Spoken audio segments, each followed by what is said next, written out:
Good evening. This is BelGeode, and we are back with some more Microsoft Flight Simulator. And tonight, I'm going to show you DC Design's latest effort in Microsoft Flight Sim. So the bird that we are going to be showing off tonight is the storied DC Design's version of the Boeing PT-17 Stearman. Now, the Stearman has a very rich history. The Stearman was used before World War II and during World War II to train all of our pilots. So if you were in the U.S. Army Air Force, which would eventually become the U.S. Air Force, or if you were in the U.S. Navy and Marines, chances are around that period in time, you flew in this bird right here. So we're going to pop this open here, and I will show you what DC Designs has brought to us for this sim. Of course, you remember their previous plane, the F-15, and I do know for a fact that they're working on my absolute favorite bird, the F-14 Tomcat. But in the interim, this is what we've gotten. And I've got to say, they put the same amount of love into this aircraft as they did with the F-15, and I'm hoping the same amount of love is going to go into the Tomcat. But we'll talk about the Tomcat later once we get it. For now, let's take a look at this bird here. As you can tell, she's not very fast, 96 knots. She can fly medium altitudes, 13,000 feet. Any higher than that, you need oxygen. She can go for about 4 hours, and she can travel a range of 325 nautical miles. Pretty basic, but for what it is, it did the job. And all of our pilots from World War II owe a debt of gratitude to this bird. Even after the war, one of the things that they ended up doing, of course, was selling off a lot of the surplus. So this aircraft continued to see life as both a cropduster as well as an airshow bird, like a lot of wing walkers and so on would use that. And as a matter of fact, I think that was an idea that was pitched to DC Design to see if we can get like a little wing walker add-on. Not sure if it's doable currently in the sim, but if they could, that would be awesome. All right, so here are the liveries that we get with this. This is the standard livery. This is the one that was used when our pilots were being trained. So you can see it says USAAF there. And we've got the red civilian, which is more than likely like your air show type of livery. We've got your silver civilian, which also harkens back to military times. I think this is more like the Navy style, even though I think the Navy actually used the blue one as well. And then we've got a foreign model. PHTOX is the registration for that one. And we've got Old Crow. Old Crow is another one of those special liveries. It currently lives in the Netherlands, but it lived in the U.S. for a long period of time. And I believe it is actually somehow connected to the Old Crow whiskey distillery, which I believe is in Kentucky, if I'm not too mistaken. But I'll tell you a little bit more about that as we go along. And then, of course, finally, we have the RCAF design here, which again, pretty much a trainer. A lot more countries use this bird than we see represented here, but knowing the community, I'm sure there'll be other liveries coming out for this bird at some point in time in the near future. All right, so let's go to weight and balances. So weight and balances, again, pretty straightforward. We've got like 60 pounds of cargo in there. Myself, I weigh about 200 pounds. Not entirely accurate, but given this pandemic, yeah, it probably is. And we can actually punch in weights for co-pilots. So let's see. I want Kara with me today. So Kara weighs about 180 pounds. Yeah, we're going to go with that. We're going to go with that.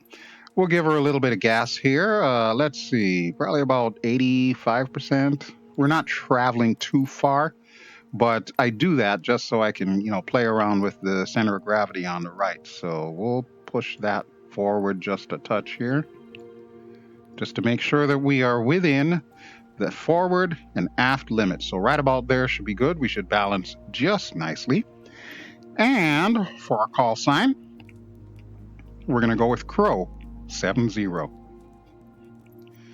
Okay, so for our journey today, we are going to Central America. So we're going to zoom into Mother Earth, and we are in the country of Costa Rica, which is right about there. We're just taking a short hop today. We're going to go from Palmar Sur which is Mike Romeo Papa Mike, and we're going south to Sirena Station. Mike Romeo Sierra November. Pretty short flight, but should also be very scenic. We're going to go over some mountains. It should take us roughly around 22 minutes or so. A little bit longer for takeoff and landing. But yeah, should be a nice, easy flight.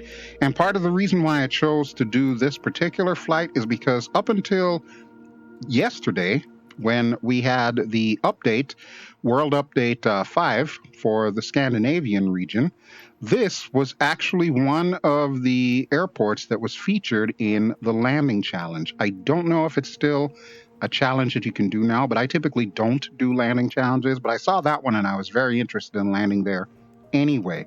So that's why we're doing it today. All right, we're going to set up our weather really quick here. I do have custom weathers going. As you can see, I got Costa Rican scattered clouds. Winds are already set. Clouds are already set. The only thing we need to do is change the time. Let's see, 5:43. That would be a nice sunset time. However, I think what I will do is I'm actually going to set it back. We'll go to about 3:30-ish. Right about there should be good. All right, so now we know where we're going. Now we know what we're flying in. How's about we hop into the venerable Stearman and go for a ride?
Alrighty, folks, welcome to Palomar Sur, and this is really going to be a short flight, as I explained on the little intro portion here. So we're in Old Crow now, and even though you can't see her, I've got my trusty co-pilot Kara in the front, and she's going to be handling the comms for us today. Not that we really expect too many comms, because, well, yeah, you can see what we've got to work with here at this airport. It's pretty much the same at our destination. But let's take a quick look around the Stearman. You can see we've got a nice little fire extinguisher there. It looks awful tiny in VR, but as long as it gets the job done. We've got our pitch trim control there, our mixture and throttle, main fuel valve. It's currently in the on position. It defaults to on. Control lock. And then we've got our magnetos, battery, avionics, the usual gauges. Nav light and strobe. That's it. That's all you've got. There's no landing lights on this thing, so daytime operations only. And then you've got a little radio here and a transponder just under the parking brake handle. Now, I don't think there's anything in those little pouches, the database and the little map case there that says US. But we're going to kind of work to our advantage here by pulling up the VFR map, and we'll just kind of pretend that that's a map that we got out of the map case there. But yeah, there's not much to this aircraft. It's flawlessly done by DC Design. Another excellent job. That's our fuel gauge up there, by the way, that little test tube looking thing hanging down. You can see we've got a fair amount of fuel. definitely more than we need to actually get to our destination. And then just to the left of that is a little rear view mirror, which, does its rear view mirror-y things. All right, so pretty straightforward stuff, and I'll explain a little bit more about the bird as we go along, probably in pop-up commentary, just kind of give you like a little history of the bird and so on and so forth. All right, but you came here to watch me fly, so let's go ahead and get that process started here. First things first, we'll get our battery on, and we should probably get the avionics on as well, so let's go ahead and do that really quick. There we go, avionics are on. We'll turn on the nav and the strobe. So there's our strobe, and why are you acting funky? Something is going on with my controls. I'm going to need to check them out here. I probably have something set wrong. All right, but nav and strobe are currently on, so we're good to go there. We will need our mixture to full, so let's go ahead and do that really quick here. There's a nifty little knob on the left side of my Verpal throttle that I'm using to control that. So there we go. That should bring us up to full. All right, parking brakes are definitely on. Let's give it a little prime here.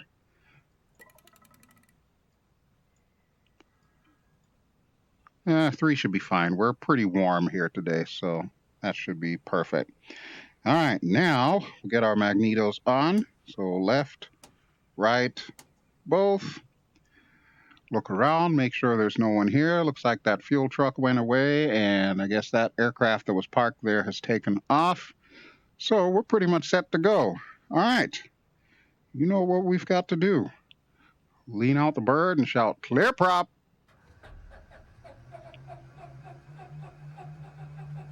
There's our starter switch there that we just pushed. There we go. We've got a good start. Okay. So before she shuts off, we need to make sure we're idling between about 500 and 700 RPM, as you can see on the gauge there. We're right up at about the 700 mark, so we'll put it a little bit lower than that. We'll let it sit there for a while. We'll check our temperature and our pressure. Temperature is up to 40 degrees Celsius, and pressure is rising nicely, right about 35 right now. While we're at it, we'll check our altimeter. I know this airport is around 40 or so feet above sea level, so that looks to be correct for right now. Yeah, everything looks good. It's pretty straightforward. Like I said, this is flying at its most basic. This is stick and rudder flying without all the modern accoutrements that we're used to, well, with the exception of the radio and the transponder. Actually, speaking of which, go ahead and set that to 7,000. There is no on-off button for the transponder. It's just naturally squawking. This little button that we have to the left here called Cruise Select, that actually does something completely different. Instead of the Asobo pilots, it will actually swap it out for a more period-looking set of pilots. We'll forego that because I kind of like having the pilot that looks like me in here, so that's fine. All right, so pretty much that's it. We're just about ready for takeoff. Everything is looking good, so we're going to taxi to the numbers. We'll kind of park ourselves there. We'll go to the outside view for that. I don't feel like doing S-turns today, and I don't really have a lot of real estate to work with.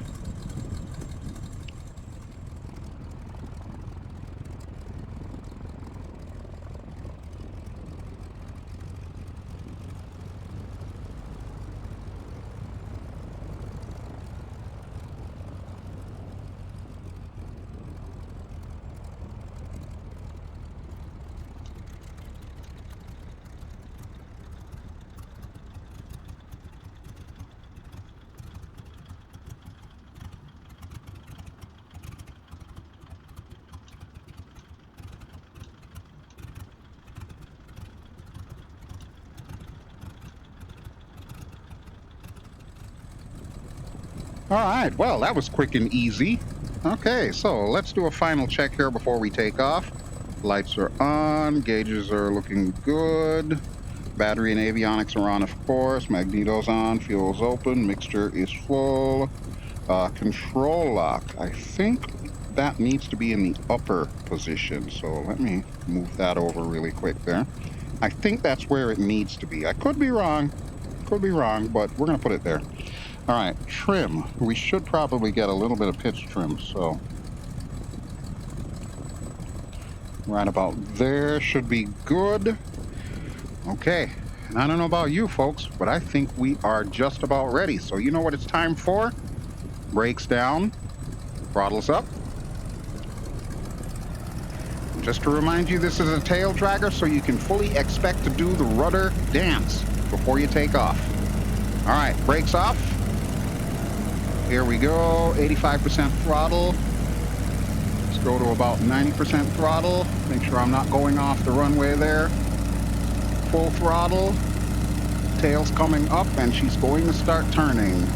Little bit of right rudder, little bit of left rudder. Left and right, left and right. We're just about at stall speed. And there we go, 70 knots. Perfect. That is how easy it is to take off in a biplane. I'm going to trim us up just a touch more here. Make sure we've got a positive rate of climb. So we'll say goodbye to Palomar Sur. And we'll keep heading off in this direction here. Beautiful, beautiful. I've never been to Costa Rica, but it certainly does look like a beautiful country, and it's a nice afternoon here too.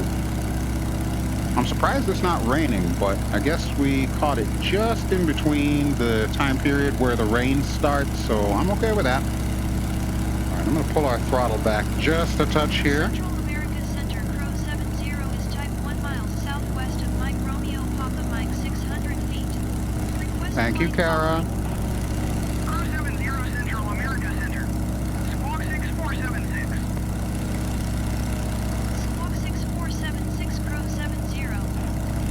There we go. Kara just changed our transponder.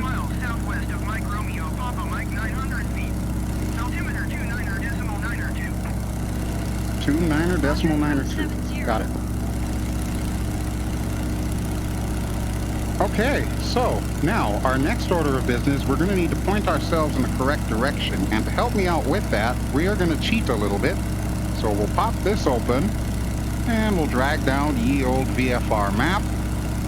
So you can see our GPS line there. Put the VFR map right there. And there we go. At least we know we are headed in the correct direction.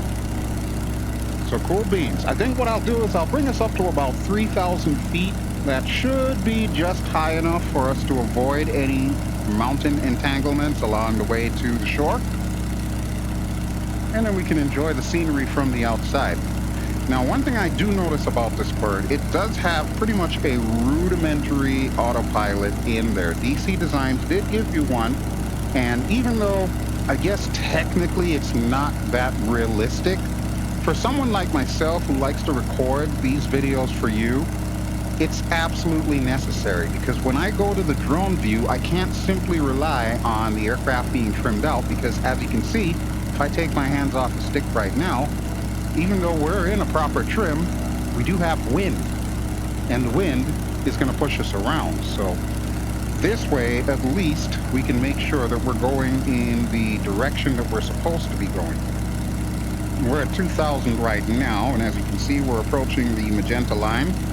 So I'm going to make our right turn here. I'm thinking our heading should probably be around 195-ish, so that's 190. And that's about 195. And I can activate the autopilot, so we'll go ahead and do that really quick. We'll make sure that our heading is secure. And we'll leave the altitude hold off until we actually get to our cruise altitude of 3,000 feet. And we'll go ahead and equip that.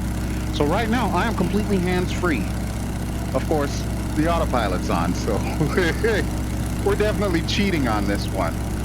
But the whole point, of course, is to just show you how easy it is to operate this aircraft, even if you decide not to use any of the quote-unquote modern features that we come to know and love. You can still have a lot of fun with it just flying it around. Normally, I would probably do some shenanigans, you know, some aerobatics and so on. I call them shenanigans. However, Yeah, I'm not liking my ceiling here, and this thing doesn't have a great amount of power, so we're going to forego the shenanigans today. We're just going to get on Autopilot, and then we'll check out the scenery since, well, that's part of the point of Microsoft Flight Simulator. We just had a world update, and even though the area that's been updated is Scandinavia, I decided to come to Central America. All right, there's 3,000. Altitude hold on. And voila, just like that. We are on course and on altitude. Perfect. So, now would be a great time for us to go to the outside view. Let me pull the power back a little bit here. About 85% throttle should be good. That gives us about 1,800 RPM, thereabouts. That should be perfect. And as you can see, we're cruising at roughly around 95 knots. All right, now let's go to the outside view.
So it looks like 3,000 was an excellent choice of altitude. We are just high enough to avoid the Costa Rican mountains. And looks like the sun is starting to get to that time of day where the light is just incredible. It never gets old, folks. Between this and DCS World, the skies are absolutely amazing. I cannot wait to see what X-Plane has to bring to the table to catch up. All right, according to this, we are a little to the right of where we need to be, so let me see if I can adjust my heading bug really quick here. All right, 10 degrees should be fine. Should bring us back to the line. You can see we're slowly but surely moving over. Wind is definitely doing a number on us here. And that's one of the beautiful things about Microsoft Flight Simulator that's not really replicated in a lot of other sims. When you go over the hills, the airflow that's modeled over the hills will toss you around like this. If we were in a larger or faster aircraft, it probably wouldn't have nearly as pronounced an effect as it is right now in our little biplane here. But yeah, this is what feels like flying to me. All right, we're getting close to the line there. And we'll adjust to the right. Let's go about 5 degrees. So that'll put us on a heading of what, 190-ish?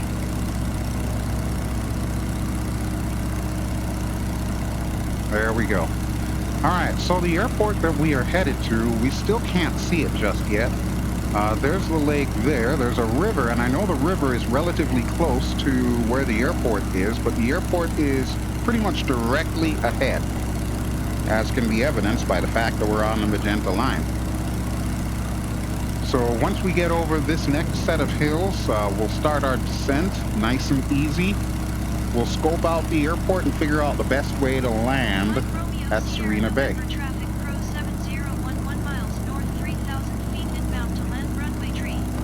Runway tree, thank you.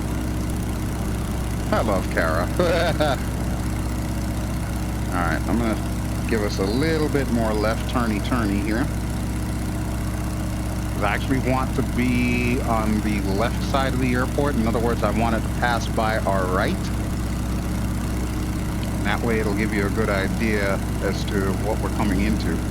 Now this airport that we're landing at was featured up until yesterday actually as one of the landing challenges in Microsoft Flight Simulator. Now, typically I don't do the landing challenges. I don't care about scores or points or anything, but I do like the challenge of it, which is why I decided for this particular review video, I wanted to use this aircraft because now we can really see how well DC Designs has modeled this thing to see if I can actually bring it in to such a small grass strip such as Serena Bay. But you may have seen this little airport before if you watch the channel Frugal Sim, because Frugal recently featured it in one of his quicker videos where he actually did the landing challenge and brought an aircraft down there. It wasn't this aircraft. I think it was a regular GA aircraft. But suffice to say, he was able to pull it off. And he actually did it the opposite way to how we are going to be doing it. We're doing it the easy way. We're going uphill. He went downhill. Yeah, about that. All right, let's go back to the outside view one more time just to make sure that we have cleared these mountains, and then we'll start bringing her in.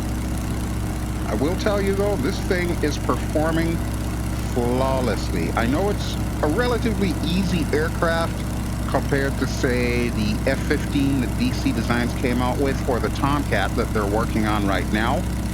But for what it is, DC Designs clearly has knocked this puppy out of the park.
Alrighty, folks, if you look out the right side here, you will see just past the little strut there, the airport that we're going to attempt to land at.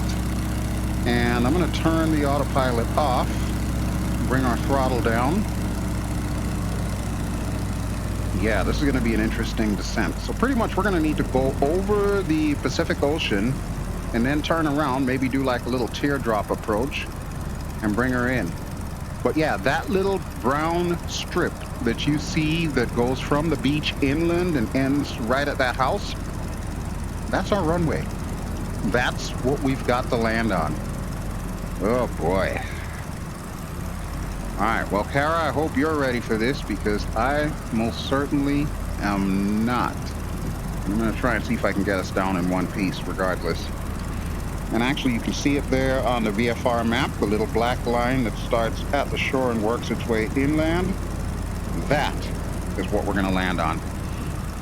We actually don't need the VFR map anymore since we're in a neighborhood, so we'll get rid of that. We'll put it back in the little quote-unquote map case. And I'm going to start trimming us up a little bit so that way we can lose more airspeed as we're bringing this thing down. So our landing speed, we're going to have to be Johnny on the spot with, because if we come in way too fast, we're going to float. Floating bad. We do not want to float. So I'm trimming her up slowly but surely, and I'm trying to bring her to about 80 knots. We'll give it a little bit more RPM though. I don't want to fall out of the sky either. Where are we at altitude-wise? 1,400 feet. Yeah, should be enough to clear these hills.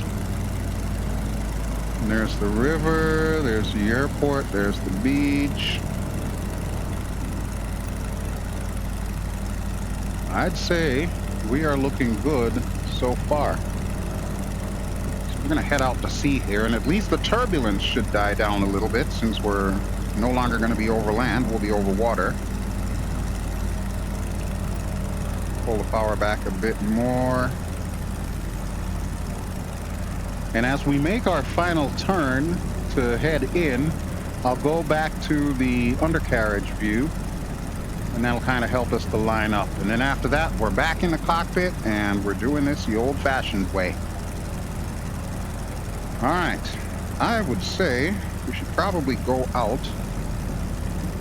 Probably about a mile, maybe. No, maybe not that much. Half mile. Half mile will be good. All right, we're at 1,000 feet right now, so trim us up here. Try to keep us on speed. Okay, there we go.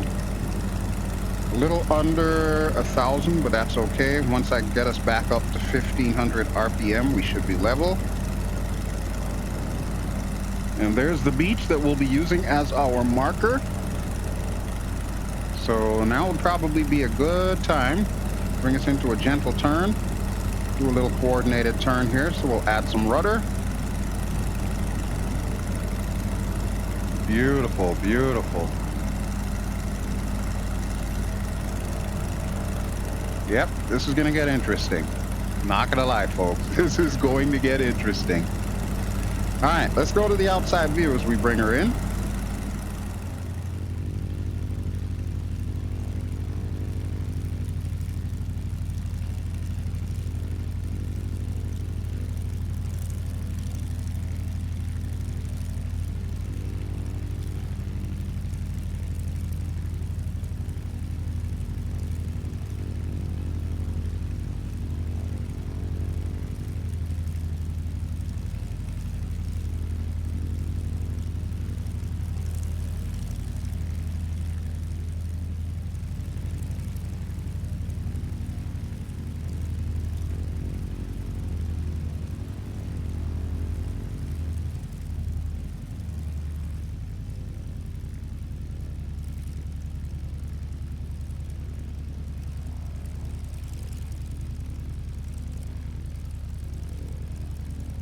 Romeo Sierra November traffic Crow 70 is on final runway tree to land.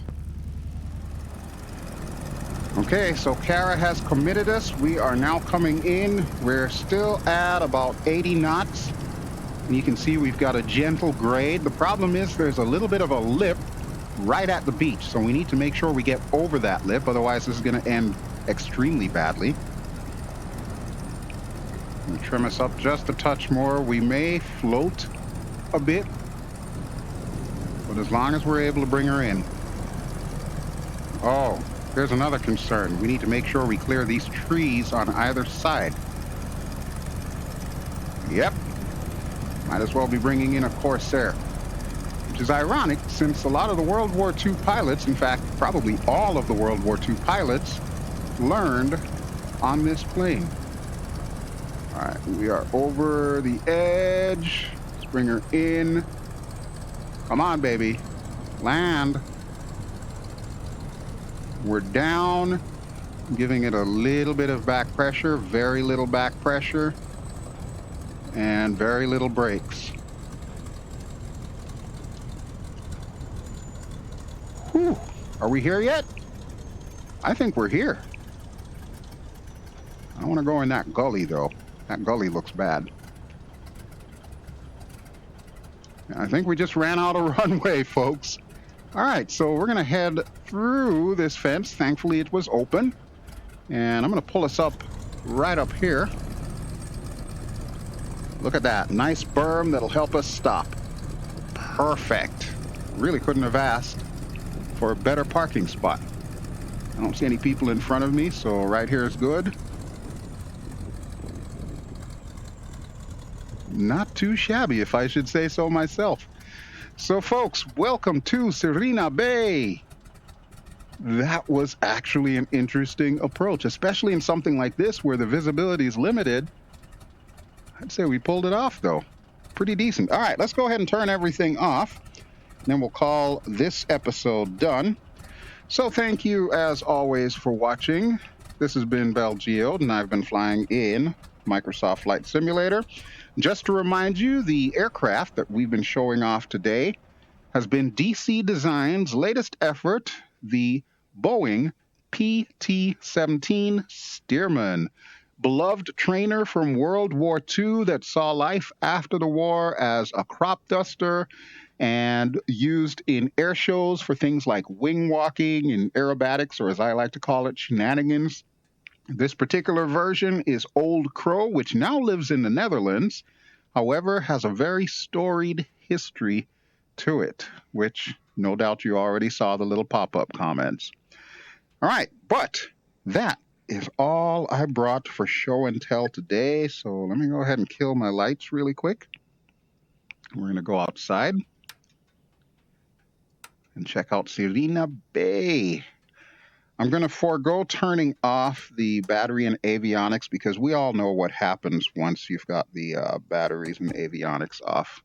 Yeah, we're going to avoid that at all costs. So I'll see you outside the aircraft. What a beautiful little area. And you know, I think this might have been designed by Asobo, if I'm not too mistaken. I don't know if this was actually a third party's creation, but needless to say, it looks amazing. So I can't think of a better place for us to call it quits today. We're going to go on the porch, find a chair, and kind of sit down there. Look at that, all that luggage. Somebody's planning on leaving here. All right, and we are up. Oficina de Turismo. Nice, nice. And look at that. That's the money shot right there. Alrighty, folks. So yeah, this has been a little bit of an extended farewell for this particular video, only because I wanted to show you this. This is just awesome. This is incredible. I love this. All right, but I think I'm going to sit in this seat here, so we'll kind of rotate ourselves around. And that way I can take a look at my bird. There we go. Kind of just right on the edge there. And folks, if you're using VR, this is what it's all about right here. You get to your destination, you find a nice chair, you put yourself on it, and you just watch the sunset. It's a Bob Ross moment. only in aviation. Alrighty, folks, that'll do it for me. Thanks as always for watching. Again, this has been BelGeode. I've been flying in Microsoft Flight Simulator. And if you enjoy what you've seen, please feel free to give me a like. Don't forget to subscribe if you haven't already done so. And I'll catch you on the next one really soon. Ciao.